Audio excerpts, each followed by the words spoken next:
The off-road king just got a wake-up call, and it's coming from the very brand that defined the segment. If you've been waiting for the next big thing in overlanding, stop looking at those 100K electric trucks that lose half their range the moment you hit a trail.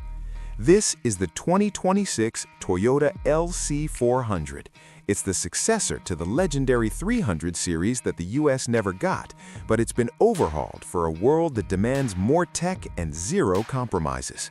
Toyota is finally moving away from the "if it ain't broke, don't fix it" philosophy, and the result is intimidating. But before you call your broker, there's one specific thing Toyota stole from the Lexus parts bin for the cockpit that might actually make this rugged beast feel a little too delicate. We'll reveal that luxury leak in a few minutes. Look at the stance on this thing. We've spent years watching BMW and Audi turn their SUVs into soft rotors with low-profile tires and fragile plastic bumpers. The LC-400 goes the opposite way. It's got a brutal, squared-off silhouette that makes a Mercedes G-Wagon look like a toy. Those triple-beam LED projectors don't just illuminate the road, they look like they were pulled off a high-end Audi RS Q8, but with the durability of a tank. But here is where things get interesting. Instead of the flimsy aluminum steps we usually see, these are rock rails integrated directly into the high-tensile frame. It doesn't just look like it can take a hit, it's designed to come back for more. Alright, let's be real.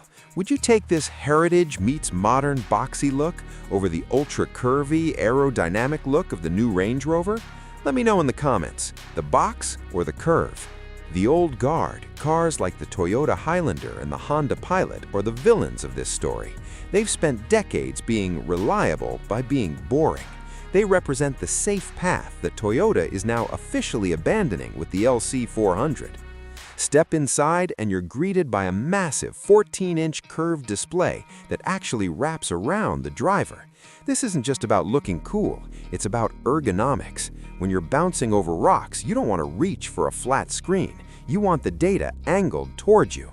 The real shocker is under the skin, the iForce Max twin-turbo V6 hybrid. We're talking over 430 horsepower and a mountain of torque available from 0 RPM. It makes the naturally aspirated engines in the Pilot and Highlander feel like they're running on AA batteries. This thing doesn't just crawl, it launches. Speaking of the drive, would you take this over a fully loaded Kia Telluride for the same price, knowing the Toyota will probably last 20 years? Tell me, LC-400 or Telluride? The way this handles is purely physics-defying.